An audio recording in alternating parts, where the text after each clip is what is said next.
주는 그리스도시요 살아계신 하나님의 아들이시나이다. 하나님 감사합니다. 오늘 마가복음 14장을 통하여 그러나 나의 원대로 마옵시고 아버지의 원대로 하옵소서라는 제목으로 하나님의 말씀을 대언합니다.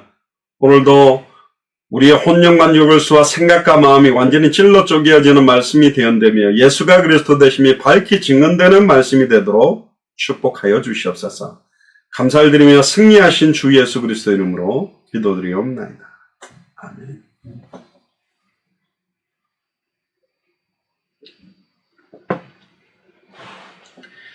오늘 제목은 그러나 나의 원대로 마옵시고 아버지의 원대로 하옵소서. 우리가 너무나 잘 알고 있는 겟세마네 동산에서 예수님께서 하셨던 기도가 나타나죠. 조금 위쪽에 12절부터 보면 제자들이 함께 유월절 양 잡는 날에 같이 모여서 유월절 음식을 이제 먹습니다. 최후의 만찬을, 마지막 만찬을 이어서 하시죠. 22절에 보면 우리 성찬식 때 많이 나옵니다만은 그들이 먹을 때 예수께서 떡을 가지사 축복하시고 떼어 제자들에게 주시며 이르시되 받으라 이것은 내 몸이니라 하시고 또 잔을 가지사 감사기도 하시고 그들에게 주시니 다 이를 마시매 이르시되 이것들은 많은 사람을 위하여 흘리는 나의 피 곧 언약의 피니라. 진실로 너에게 이르노니 내가 포도나무에서 난 것을 하나님 나라에서 새 것으로 마시는 날까지 다시 마시지 아니하리라 하시니라. 이에 그들이 찬미하고 감단산으로 가시니라.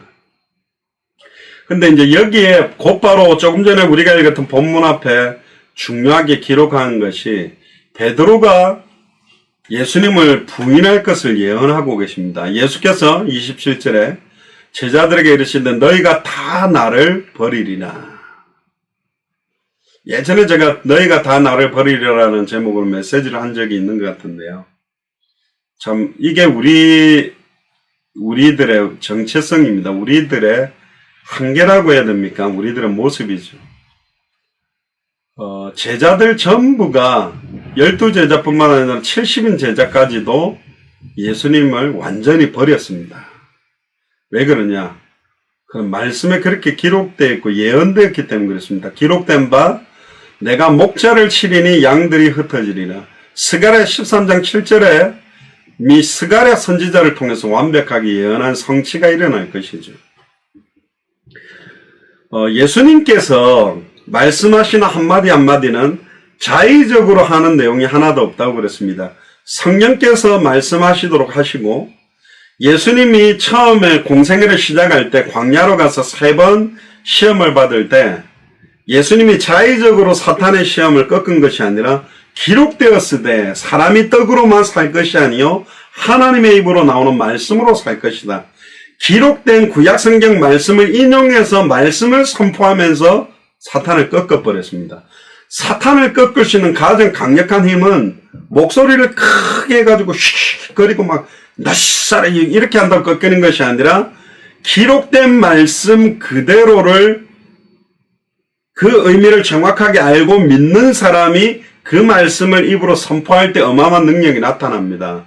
주 너희 하나님을 시험하지 마라. 사탄아 물러가라. 전부 다 성경에 기록된 말씀을 인용해서 선포를 할 때 굉장한 능력이 나타납니다. 왜 그렇습니까? 요한복음 1장 1절부터 14절에 보면 태초부터 계셨던 말씀이기 때문에 그 말씀이 하나님과 함께 계셨기 때문에 그 말씀이 하나님이고 말씀이 눈에 보이는 육체를 입고 오신 분이 그리스도입니다.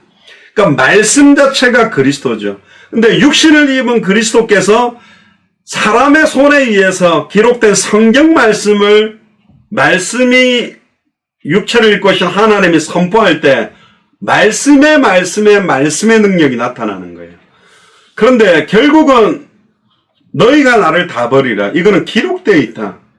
우리가 실패할 수밖에 없는 이유, 넘어질 수밖에 없는 이유, 기록된 성경 그대로 우리는 하나님과 단절되어 죄와 저주로 말미암아 일평생 사단에게 종노로 달 수밖에 없는 존재입니다. 그러면 기록된 말씀이 사탄에게 종노로 다는 말씀만이냐? 아니요. 사탄이 하늘에서 번개같이 떨어질 것이며 원수의 능력을 제할 권세를 우리가 주었다고 그랬거든요.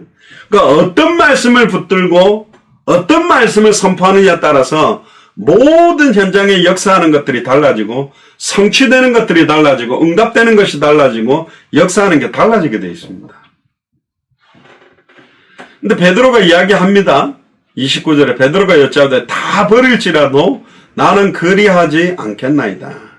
그때 30절에 예수께서 이르시되 내가 진실로 네게 이르노니 오늘 이 밤 닭이 2번 울기 전에 네가 3번 나를 부인하리라.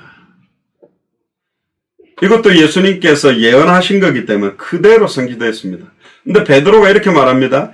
힘있게 말하되 내가 주와 함께 죽을지언정 주를 부인하지 않겠나이다 하고 모든 제자도 이와 같이 말하니라. 그런데 이렇게 말해놓고 다 예수님을 버려버렸죠.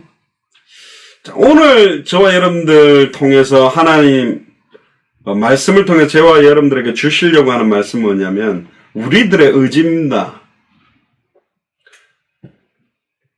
11제자가 다 버릴지라도 나는 절대로 버리지 않겠다라는 그 의지가 힘이 있냐? 없다라는 거예요. 주와 함께 죽을지언정 절대로 주를 부인하지 않겠다라는 결단이 힘이 있냐? 없다라는 겁니다. 그 모습은 어디서 오늘 본문에 나타납니다. 보세요. 그들이 겟세마네라는 곳에 이르며 예수께서 제자들에게 이르시되 내가 기도할 동안에 너희는 여기 앉아있으라 하시고 조금 이상한 것 같아요. 뭐가 이상하냐? 같이 기도하지 않으시고 내가 기도할 동안에 너희는 여기 앉아있으래요. 가만히 있으라고 해서 잤는지는 모르겠지만 예수님이 기도하는 동안에 제자들을 데리고 가서 너희는 여기 있으라는 겁니다. 근데 그 말은 예수님이 기도하는 걸 두고 같이 기도해라는 말이 같이 녹아있을 것 같은데 33절에 베드로와 야고보와 요한을 데리고 가실새 심히 놀라며 슬퍼하사 항상 보면 예수님은 차별은 아니고요. 선별을 하셨어요. 12제자 중에서도 베드로와 야고보 요한을 중요할 때 따로 데리고 가고 또 중요할 때는 베드로 또 베드로가 이방인에 대한 언약이 희미하니까 사도 바울을 따로 그거는 편애라기보다는 예수님께서 구별하신 게 분명히 있거든요. 근데 34절에 보세요. 말씀하시되 33절부터 보면 심히 놀라시며 예수님도 심히 놀라시기도 하고 슬퍼하셨어요. 근데 사실은 이제 예수님이 왜 놀라셨을까? 왜 슬퍼하셨을까? 예수님이 그리스도라는 최종적인 하이라이트, 십자가의 죽음과 부활을 통해서 완성시키는 시간표거든요. 예수님이 그리스도로 오신 이유, 하나님이 직접 사람의 몸을 입고 오신 이유, 선악을 알게 하는 나무 열매를 따먹는 나라 정령 죽으리라는 그 예언대로 인류의 모든 죄와 저주를 짊어지고 대신 죽고 대신 부활하심으로 우리에게 영원한 생명을 주시기 위한 예수님이 그리스도로 오시는 일의 하이라이트에 딱 갔는데 심히 놀라고 슬퍼했다는 겁니다. 왜 심히 놀라고 슬퍼하셨을까? 34절에 보세요. 말씀하시되 내 마음이 심히 고민하여 죽게 되었다. 여기는 또 심히 고민하고 죽게 됐대요. 다른 말로 말하면 진짜 미치겠네. 예수님도 너무너무 고통스러워했다는 거예요. 막 너무 기쁨으로 십자가를 받지 않았습니다. 예수님도. 왜냐? 십자가를 지는 고통은 100% 사람으로 죄 없는 사람의 몸을 입고 오신 예수님 100% 하나님 그렇지만 100% 사람으로 받아야 되는 완전한 고통과 고난 그러니까 처음으로 왜 이렇게 놀라고 슬퍼하고 고민하고 죽게 되었다라고 표현했으니까 죄 없는 예수님이 죄를 완전히 다 받으셔야 되는 거예요. 죄 없는 예수님께서 죄가 되셨다고 그랬는데 죄를 다 짊어지는 고통이 얼마나 큰 건가. 우리가 누구한테 좀 오해만 받아도 펄떡펄떡 뛰고 막 잠도 못 자고 막 코에서 바람 나오고 귀에서 바람 나가고 뚜껑 열리고 난리법석인데 인류의 모든 추악하고 더러운 죄와 저주를 예수님이 짊어진다라는 게 어마어마한 고통이라는 겁니다. 우리는 그걸 잘 몰라요. 예수님 그냥 십자가에 죽고 하나님이니까 부활하셔가지고 모든 걸 끝냈구나. 거기에 집중하지만 사실은 예수님이 얼마나 고통스럽게 이 십자가를 지고 죄와 저주를 받으셨는지에 대한 부분들에 집중할 필요가 오늘 좀 있는 겁니다. 너희는 여기 머물러 깨어있으라고 이야기하십니다. 그러니까 12제자 중에서 나머지들은 조금 더 떨어져 있는 곳에, 베드로와 요한은 조금 더 베드로와 야고보와 요한은 조금 더 가까이 데리다 놓고 여기서 깨어있으라고 이야기해요. 예수님이 어떤 면에서는 마지막에 부탁인 것 같죠. 조금 더 나아가서 땅에 엎드려 될 수 있는 대로 이때가 자기에게서 지나가기를 구하여. 그러니까 한마디로 말하면 십자가 안 지면 안 됩니까? 그 이야기를 하는 거예요. 옛날에 어떤 그 웃기는 예화가 있었다고 이야기했죠. 주일날에 됐는데 한 남자분이 오늘 교회 안 가면 안 됩니까? 그러니까 어머니가 그래도 네가 교회를 가야 되지 않겠나. 또 좀 있다가 진짜 안 가면 안 됩니까? 그래도 네가 교회를 가야지.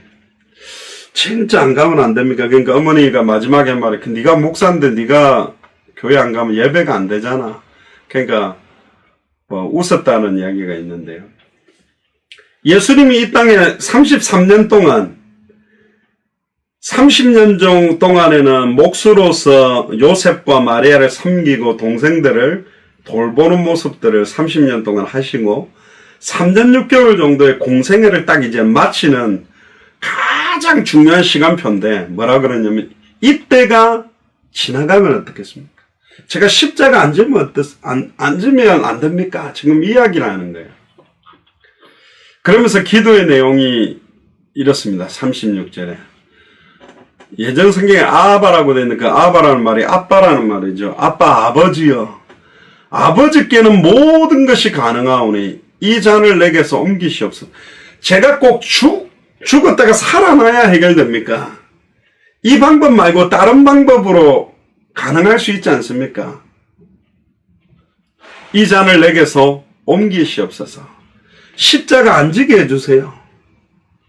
지금 그 이야기를 하는 겁니다. 예수님이. 어떤 조금 이상하게 표현하면 예수님 막 애걸복걸하는 거예요. 십자가 이거 안 지면 안 되겠습니까? 왜냐하면 그 고통이 얼마나 큰지를 알기 때문에 그런 것들. 두려움도 있었겠죠. 죽는다라는 경험을 경험한다. 예수님이 죄와 저주를 짊어진다는 거, 하나님이. 그리고 하나님이신 예수님이 죽음을 맛본다라는 게 얼마나 고통스럽기도 하고 좀 이상할 것 같아요. 죽을 수 없는 하나님이 사람의 몸을 입고 와서 완전히 죽는다란 말이에요. 창세기 3장 15절에 보면 발꿈치가 상하게 된다라는 말로 그 어떤 조금도 빛 가운데는 어둠이 거할 수가 없는데 거룩하신 하나님에게는 죄와 저주가 엄습할 수 없는 분인데 이 죄와 저주를 다 짊어지고 육신을 입은 채로 모든 고통을 다 받고 아버지여 아버지여 어찌해 나를 버리셨나이까 하나님 앞에 완전히 하소연하고 죽었단 말이죠. 근데 예수님은 이걸 안 하면 안 되겠느냐로 끝까지 몸부림친 분이 예수님입니다. 어려운 거라는 거예요. 십자가를 지는 것이. 아무든지 나를 따라오려거든 자기를 부인하고 자기를 부인한다는 게 진짜 어려운 것입니다. 자기 십자가를 지는 것도 어렵습니다. 근데 그 십자가를 지고 예수님을 따라가는 것도 어렵습니다. 그러니까 보통 어려운 게 아닙니다. 이걸 할 수 있는 힘도 하나님이 주셔야 가능하고 하나님이 은혜 주셔야만 할 수 있는 일이에요. 진짜 좁은 문으로 간다. 주님 오시는 그날까지 예수가 그리스도라는 원색의 복음만을 계속 말하겠다. 정말로 성경대로만 전도하겠다. 성경의 끝을 향하여 나가겠다. 아직 성경의 전도 운동을 본격화시키는 시간표가 이제 뭐 더욱더 오겠지만, 진짜 성경의 전도의 핵심이 뭐냐? 우리는 보통 성경의 전도 그러면 방법에 대한 거를 집중을 합니다. 어떤 방법을 써서 전도를 할까? 그게 틀린 거예요. 방법론이 아닙니다. 어떤 내용을 전달할 것인가? 이 내용이 변질되거나 섞이지 아니하고 순수하게 그대로를 전달할 건가? 성경 66권을 창세기부터 계시록까지를 어떻게 예수님이 그리스도라는 그 성경의 복음을 가지고 복음이 드러나도록, 구약 성경의 핵심은 오실 메시아, 신약 성경의 핵심은 오신 그리스도, 그리고 다시 오실 그리스도죠. 모든 성경이 나에 대한 기록이다. 모세와 선지자들의 글과 시편이 나에 대한 기록이다. 모세의 글은 제사장들에 대한 이야기요, 선지자들의 글은 선지자들에 대한 글이요, 시편을 가장 많이 썼던 다윗이나 역대상, 역대하, 열왕기 상하도 보면 역사서는 왕에 대한 이야기입니다. 구약 39권도 선지자 이야기, 제사장 이야기, 왕 이야기예요. 수많은 선지자들이 왔음에도 불구하고 단번에 영원히 하나님 만나는 길을 열지 못한 이유, 수많은 제사장들이 번제, 소제, 속건제, 속죄제, 화목제 수많은 제사를 드려도 왜 반복적으로 일시적인 해결밖에 안 되느냐? 왜 수많은 왕들이 왔지만 히스기야나 다윗이나 솔로몬이나 뭐 나름 괜찮았다라고 했던 왕들도 왜 이렇게 실수하느냐? 그렇습니다. 참된 왕이 아니고 참된 제사장이 아니고 참된 선지자가 아니기 때문에 이 세 가지 인간 모든 문제의 근본 원인 세 가지, 사탄 문제, 재 문제, 하나님과 단절된 문제를 해결하는 참된 왕, 참된 제사장, 참된 선지자, 이 세 가지 직분 머리에 기름을 부어서 세운 참된 선지자, 참된 제사장, 참된 왕이 바로 그리스도입니다. 누가 그리스도냐? 예수님이. 근데 이 세 가지 직분을 완성시키는 시간표에 예수님이 못 지겠다는 거예요. 이거 좀 옮겨질 수 있습니까?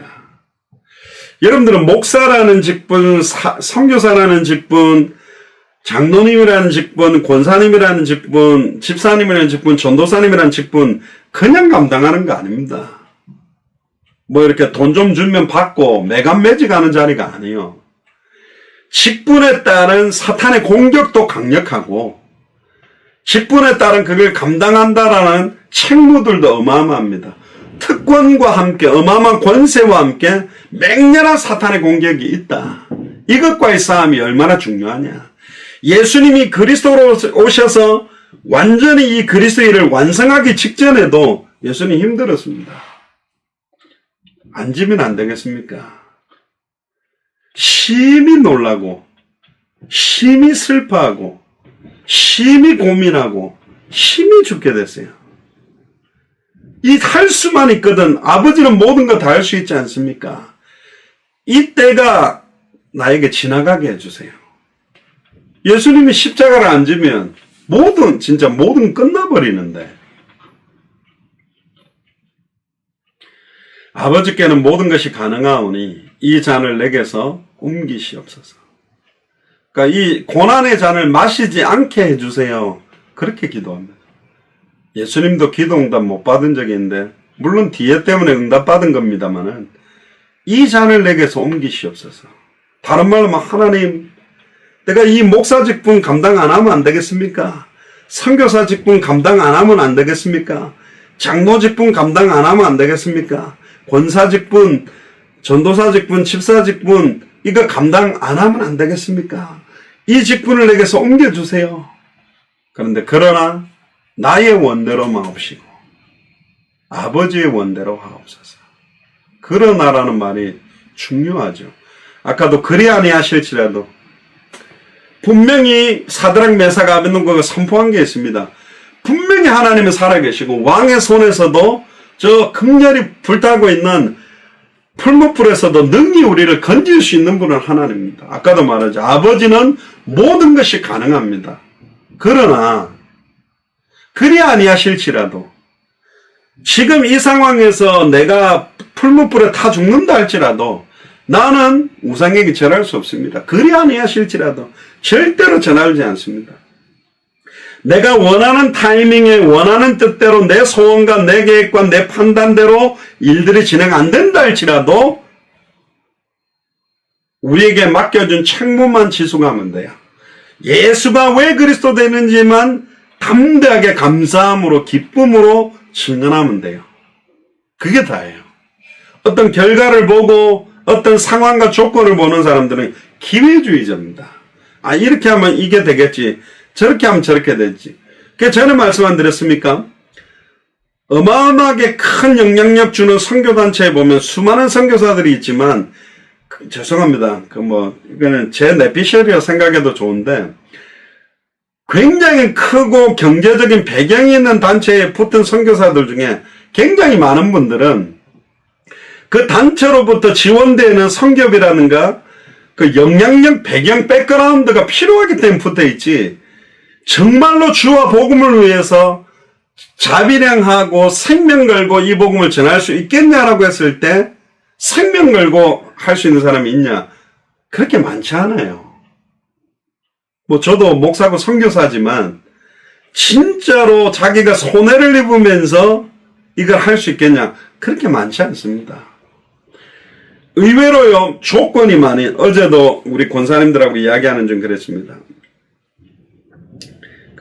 미국에 있는 분들, 어떤 가게 하는 분인데, 자기가 막 가게를 엄청나게 막 커질 때, 그냥 제 커피값만 하루에 5, 60불, 그러니까 10잔씩 먹었다는 거예요. 한 10타임 정도 사람, 얼마나 자기한테 막 이렇게 붙는지. 근데 본인이 이거 가게를 하다가 완전 망해버리니까 다 떠나버렸대요.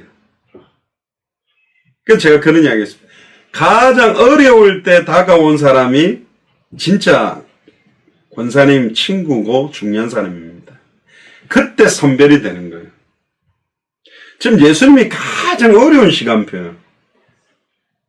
아무도 도와줄 수 있는 게, 이거는 남자들이 애 안 놓치면 아내 대신 애 못 놓듯이 예수님이 지어야만 되는 거예요. 근데 지금 예수님도 이거 안 지면 안 되겠습니까? 제발 이 잔을 지나가게 해줘서 예수님이 안 지고 싶은 거예요. 너무너무 고통스러우니까. 나의 원대로 마옵시가 아버지의 원대로 하옵소서. 극단적으로 말하면 지금까지 여러분들의 인생과 제 인생은 우리의 원대로 오지 않습니다. 우리의 의지대로 오지 않습니다. 아버지의 원대로 가고 있어요. 그거 알면 기쁜 거예요. 그거 알면 감사할 수 있는 거예요. 근데 왜 내가 원하는 대로 안 되지? 왜 내 뜻대로 안 되지? 왜 내 소원대로 안 되지? 왜 내 계획대로 안 되지? 그럼 막 힘든 겁니다, 신앙생활이. 이쯤 하면 이런 응답 오고 저쯤 하면 저렇게 되고 막 이런 걸 기대하다가 예측하고 기대하다가 안 오면 막 힘든 거예요. 아까 말했습니다. 아무리 베드로가 11제자들이 예수님 다 모른다고 부인해도 나는 부인하지 않습니다. 나는 예수님과 함께 죽을지언정 부인하지 않는다라는 거는 무색하다니까. 그거는 아무런 힘이 없어요. 저와 여러분들의 인생은 우리의 원대로 온 것은 하나도 없어요. 아버지의 원대로 우리를 주장해 가고 있습니다. 창세전에 영세전에 우리를 향하신 완벽한 뜻들이 진행되고 있습니다. 이를 행하는 여호와, 그걸 지어 성취하는 여호와, 그 이름을 여호와라는 자가 내게 이르노라. 너는 내게 부르짖으라. 내가 네게 응답하겠고 네가 알지 못하는 크고 은밀한 일을 이루리라. 우리가 아는 일들이 아닙니다. 우리가 알지 못하는 크고 은밀한 일들을 이루기 위해서 우리의 모든 상황, 현실, 조건들을 주장하고 계세요. 그래서 그걸 경외함이라 그러는 겁니다. 너무너무 나보다 나를 더 사랑하는 주님이 나에게 이런 상황, 현실, 조건을 준다라는 것 자체를 기쁨으로, 감사함으로 받는 것이 경외함입니다. 그게 우리의 보배가 된다 그랬죠. 그러나 나의 원대로 마옵시고 아버지의 원대로 하옵소서. 그래서 이 잔을 받아야 되는 거예요. 아들아, 하나님 입장에서 내 아들아, 받아야 된다. 너 아니고는 십자가 질 자가 없다. 아무도 없는 거예요. 예수님만 이 잔을 받을 수가 있어요. 예수님만 질 수 있어요. 예를 들어 좀 극단적으로 베드로가 갑자기 지가 십자가 지겠다고 달린다 해도 해결될 문제가 아니에요. 베드로가 달려가지고는 해결되는 게 아니에요. 죄 없는 여자의 후손으로 인류의 죄를 짊어지고 죄 없는 예수님만 성령으로 잉태돼서 동정녀 마리아 몸에 성령으로 잉태된 예수님만 죄와 저주를 받을 수 있고 사탄의 권세를 깨뜨리고 하나님 만나는 길을 열 수 있기 때문에. 다른 말로 말하면 여러분 지역을 살릴 수 있는 고난의 잔을 마셔야 되는 게 여러분들밖에 없다면, 당대 생으로 완성하는 이 언약의 성취가 나밖에 없다라는 생각으로 이걸 받는다면 달라지겠죠. 생각들이 없지는 않죠. 있는데 생각 자체가 하나님 단 한 번밖에 없는 생애에 나에게 주신 이 고난의 잔, 나에게 주시는 성취하실 언약 계획, 그걸 정확하게 아는 만큼 어떤 고난의 잔도 받을 수 있는 거예요. 나의 원대로 마옵시고 아버지의 뜻대로 진행되고 있기 때문에 이를 행하고 성취하고 계시는 그 응답 속에 있다는 걸 알면 경외하는 마음이 생깁니다. 우리는 주로 막 큰 응답이 오거나 큰 건물을 건축하거나 어마어마하게 많은 사람들이 모여서 무슨 집회를 하거나 그럴 때 하나님이 영광 받는다 생각하는데 아닙니다. 그것도 받을 수 있겠지만 진짜 하나님이 영광 받는 것은 풀무불 앞에서의 고백, 그리 아니하실지라도 아브라함이 이삭에다 칼을 들고 찌르려고 할 때 이제야 네가 나를 참으로 경외하는 줄 알겠다. 그때 하나님이 영광 받는 거야. 야, 이놈이 그렇게 사랑하는 자식을 진짜로 칼을 들고 찔러서 바치려고 하네. 야, 진짜 네가 나를 경외하는 줄 알겠다. 언제 하나님이 진짜 더 영광 받으실까요? 아브라함이 엘리야가 850대 1로 싸워서 갈멜산에서 목 힘 빡 죽었을 때 영광 받는 게 아니라 사실은 로뎀 나무 아래에서 내가 열심히 특심하지만 내가 죽게 돼서 차라리 나를 죽여주십시오라는 한계점에 도달했을 때 하나님이 바알에게 무릎 꿇지 않는 7천인을 세워라, 왕을 세워라, 엘리사를 세워라. 본격적인 시작이 시작된 거예요. 나 자신을 완전히 부인하는 그 시간표에 진짜 예수님의 십자가를 지고 따라갈 수 있는 겁니다. 우리 특히 모르겠어요. 불신자들의 인생 모르겠고 그냥 썬데이 크리스찬들의 인생은 모르겠고 진짜 성경의 복음만 전하고 성경대로 전도하고 성경의 그 다시 오실 그리스도를 바라보는 여러분들과 저라면 우리의 원대로 아니고 아버지의 원대로 우리 인생 가고 있다. 두려워할 필요 없고 염려할 필요 없고 낙심할 필요가 없다. 근데 이제 결론적으로 37절에 보세요. 그 기도를 딱 해놓고는 돌아오사 제자들이 자는 거예요. 옛날에 어떤 목사님 그랬다 하더라고요. 아침에 일찍 일어나고 운동하고 딱 왔는데 아내나 애들이 다 죄송합니다. 처자빠 자고 있는 거 딱 보니까 했다는데 예수님이 제자들이 자는 걸 볼 때 어떤 생각이 들었겠어요? 특히 베드로 얼굴을 째려봤겠죠. 베드로에게 이야기하잖아요. 네가 뭐 절대로 부인도 안 하고 내가 죽을 때니까 같이 죽겠다는데 뭐하냐 지금 이거 잠자는 거 정도도 못 이기냐. 이게 우리요. 저도 수요일날 너무 몸이 피곤해가지고 도저히 예배인들은 못해 잤습니다만 자는 걸 보시고 베드로에게 말하죠. 시몬아 자냐? 베드로야 자느냐? 네가 한 시간도 깨어있을 수 없냐? 네 지금 얼마나 중요한 시간표인데 예수님이 그리스도의 일을 완성시키는 십자가의 죽음과 부활의 직전이거든. 태풍 전야라고 태풍이 오기 전에 갑자기 비도 안 내리고 잠잠하잖아요. 근데 막 태풍 몰아치면 난리가 나듯이 예수님이 지금 십자가에 죽는 사건과 부활하는 사건 이후에 어마어마한 일, 사도행전에 일어날 어마어마한 역사가 일어날 건데 한 번에 3천 제자, 남자만 5천, 허다한 남녀의 무리, 제사장의 큰 무리가 도를 어마어마한 역사가 시작될 건데 지금 자는 거예요. 그게 우리입니다. 우리가 이렇게 힘이 없는 존재라니까. 우리 힘으로 할 수 있는 게 하나도 없어요. 예수님 그랬어요. 너희가 나를 떠나서는 아무것도 할 수가 없다. 옆 사람한테 이야기해서 옆에 사람 있으면 누구누구야 자느냐? 네가 1시간도 깨어 있을 수 없더냐? 38절을 보세요. 시험에 들지 않게 깨어 기도하라. 시험에 들지 않게 깨어서 기도하는 게 너무너무 중요하다. 우리가 옛날에 그러잖아요. 새벽 기도나 철야 기도하다가 조는 사람들한테 아이고 마음은 원인데 육신이 약하네 그러는데 그렇습니다. 우리는 마음은 원인데 육신이 약해요. 사도 바울도 원하는 바 선은 행치 않고 원치 않는 바 악만 행하는 게 우리입니다. 그럼에도 불구하고 깨어서 기도해야 돼요. 그렇게 이야기해놓고 39절에 다시 나아가 동일한 말씀으로 기도했어요.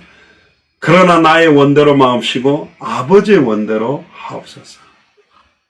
40절에 다시 오사 본즉 그들이 자니 아까는 좀 졸았다고 보고 이때 완전히 그냥 자버리는 거예요. 이는 그들의 눈이 심히 피곤합니다. 졸리면 눈이 끔뻑끔뻑하는 거 있지 않습니까? 그들이 예수께 무엇으로 대답할 줄을 알지 못하더라. 지금 예수님 기도하는데 옆에서 함께 기도할 힘이 없는 게 제자들이에요. 근데 41절에 더 안타까운 모습이죠. 세 번째 오사 그들에게 이르시되 이제는 자고 쉬라. 포기한 거예요. 이게 자라고 한 게 아멘 하고 자는 게 아니고 예수님의 모든 기대와 소망이 다 사라진 거예요. 믿을 놈 하나도 없구나. 뭐 남편도 아내도 못 믿. 인간들이 3년 6개월 동안 어마어마한 기적과 이적 체험하고 난리 법석을 떨더니 제일 중요할 때 다 죄송합니다. 쳐다봐자고 졸고 이게 조금 눈곱만큼도 힘이 안 되는 거예요. 자고 쉬라. 그만 되었다. 아이고 이제 자라. 때가 왔도다. 보라 인자가 죄인의 손에 팔리느니라. 일어나라 함께 가자. 보라 나를 파는 자가 가까이 왔다. 그리고는 예수님이 유다와 함께 대제사장 서기관 장로들이 파송한 로마 군병들에게 잡혀가죠. 결론입니다. 오늘 제가 여러분들에게 드리고 싶은 말씀 뭐냐? 우리의 모습입니다. 잠시도 깨어있을 수 없고 눈이 피곤하고 육신적으로 약한 우리인데 그럼에도 불구하고 우리를 사용해서 마태복음 24장 14절의 언약을 성취하시겠다라는 게 하나님 계획입니다. 되게 답답하시겠죠. 하나님 편에서 보시면. 제가 이렇게 최근에 이렇게 봐도 지금 코로나19 시간표에 마음껏 복음 전하기도 어렵고 사회적 거리 두기로 이렇게 떨어져 있는 시간표에 수많은 사람들은 죽어나가는데 물론 예수를 그리스도 믿고 죽는 사람도 있지만 복음 듣지 못하고 죽어가는 사람들도 참 많은데 이 복음 전하는 발걸음이 과연 얼마나 될까 그렇게 생각하면 좀 마음이 많이 안타까움이 있습니다. 결국 이것도 하나님의 축복 아래이지만 정말로 애통한 심정으로 간절한 마음으로 결국은 간절함의 차이가 있는 것 같아요. 뭐 하나님의 때에 하나님을 하겠지 하고 노는 분이 있지만 진짜 그 하나님의 때에 하나님의 시간표에 당대생 완성의 언약이 오도록 닫혔던 문들이 열리도록 간절하게 부르짖는 기도가 사실은 필요합니다. 마음은 원이로되 육신이 약하다. 이제는 자고 쉬라. 그만 되었다. 뭐 이런 이야기 들으면요. 예수님 잘하네. 이제 자자가 아니라 포기한 거예요. 예를 들면 비 때문에 좀 이상한데요. 제가 어느 날 여러분들과 이제 생명운동 안 해도 됩니다. 무슨 말씀운동입니까? 뭔 제자운동 그냥 교회 나오는 걸로 감사하고 한간만 그냥 하시는 것도 감사하고 우리가 이렇게 예수사랑교회로 화상으로 예배한다는 것 자체가 그 자체만 해도 감사합니다. 그 말하는 순간 이제 그거는 뭐냐 여러분들에 대한 모든 기대와 소망이 없어진 거예요. 뭐 생명운동 뭐 그렇게 할 수 있는 힘이 없는 분 같고 말씀운동 할 정도는 아니신 것 같고 제자 세울 수 있는 분들은 아닌 것 같다. 그러니까 그냥 화상으로 예배하고 은혜만 받고 뭐 이렇게 하세요. 그런 말 들으면요. 아멘. 이제 목사님이 드디어 그 맨날 하던 생명운동 이제 별로 말 안 하네. 아멘. 아이고 이제 말씀운동 하라는 소리 안 하시네. 아이고 이제 제자 뭐 세우라 이런 소리 안 하네. 그게 기쁜 이야기가 아니고 모든 기대와 소망이 없어져 버리는 것이라니까. 아니. 저 자신에게 돼도 마음은 원인데 제가 그래도 체력 괜찮은데 육신이 많이 약해진 것 같아요. 아, 1시간도 깨어있을 수 없구나. 이 당대 생모의 언약을 완성시키는 데 있어서 우리의 연약함들이 드러날수록 나 자신을 부인하면 됩니다. 나는 나의 약한 걸 자랑한다 그랬습니다. 사도 바울이. 저는 옛날에 남들보다 훨씬 잘하고 뛰어나고 그걸 막 말하면 내가 강하고 잘하는 건 줄 알았는데 아니요. 나는 나의 약한 걸 자랑한다. 그때 그리스도가 강하기 때문에. 내가 약하다, 내가 부족하다는 말을 못하는 사람이 약한 사람이에요. 진짜 강한 사람은 그걸 인정할 수 있어야 돼요. 왜? 내가 약하다는 걸 인정하는 순간 나의 모든 건 다 무너질까봐 말 못하는데 아니라니까요. 우리에게는 언약이 있어요. 자기 자신을 부인할 때 그 그리스도의 언약과 소원은 더 크게 빛을 발하고 드러나게 되어 있는 것입니다. 지금까지 우리의 인생은 우리의 원대로 된 것이 없어요. 정확하게 아버지의 원대로 뜻대로 우리의 인생은 가고 있습니다. 완벽하게 가고 있습니다. 그것은 시간 지나서 알 수 있어요. 또 영적으로 깨어있는 분들은 금방금방 알 수 있습니다. 상황, 현실, 조건은 내 생각, 내 뜻대로 하고 맞지 않는 것 같은데 십자가의 죽음과 부활은 완성되었고 오직 성령은 백이신분들에게 임했고 그 성령의 충만함을 받은 그 역사가 예루살렘, 온 유대, 사마리아 땅끝까지 증언됨으로 대한민국까지 왔고 대한민국에서 예수가 그리스도의 이 복음을 가진 우리가 다시 200개 나라와 2000개가 넘는 미전도 부족 국가마다 성경의 복음이 희미하고 변질되어 있는 예수님을 엘리야, 예레미야, 세리원 선지자 중에 하나처럼 증언하고 있는 강단을 회복시켜서 200개 나라 2000개가 넘는 미전도 부족 국가의 정말로 하나님이 예배해놓은 교회들이 함께 일어나서 다시 오실 그리스도의 시간표를 앞당기는 쪽으로 간다는 것 자체가 정확한 하나님의 손과 뜻대로 가고 있는 겁니다.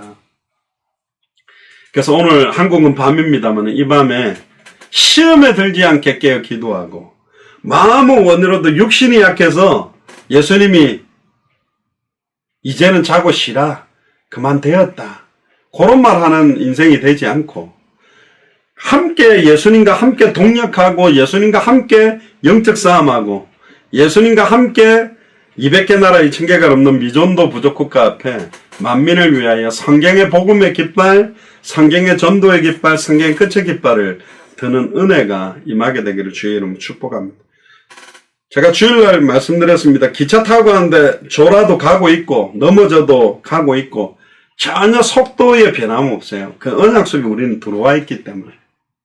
그러나 졸고 앉아서 가는 것보다는 화장실 가다가 기차 안에서 엎어져 있는 것보다는 하나님의 뜻을 이루는 생명동 말씀동 제자운동의 증인으로 선다는 것은 은혜 중에 은혜고 축복 중에 축복인 겁니다.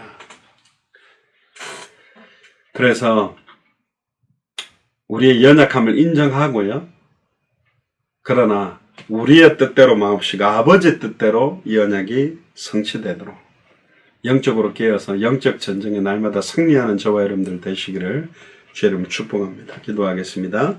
지금은 우리 주 예수 그리스도의 은혜와 하나님의 크신 사랑하심과 성령님의 내주인도 역사교통 충만하심이 그러나 나의 원대로 마옵시고 아버지의 원대로 되기를 원합니다라고 기도했던 예수님의 기도를 생각하며 예수님 옆에서 그 기도에 힘이 되지 못하고 동력하지 못했던 제자들을 바라보며 다시 오실 그리스도의 언약을 붙들고 다시 오실 그리스도의 시간표를 앞당기는 이 일에 우리에게 맡겨진 현장에서 우리의 맡겨진 자리에서 예수가 그리스도라는 성경의 복음을 깃발을 들고 성경의 전도의 깃발을 들고 성경의 끝의 깃발을 들고 불신하거나 낙심하거나 좌절하지 않고 영적 전쟁에서 승리하기로 결단하는 우리 예수 사랑교회 마라나타 미션을 철치의 모든 교역자들과 중직자들과 성도들과 우리 후대들 머리 위에 함께 동력하고는 모든 선교사님들 나라 위에 지금으로부터 영원토록 항상 함께 계실지어다. 아멘.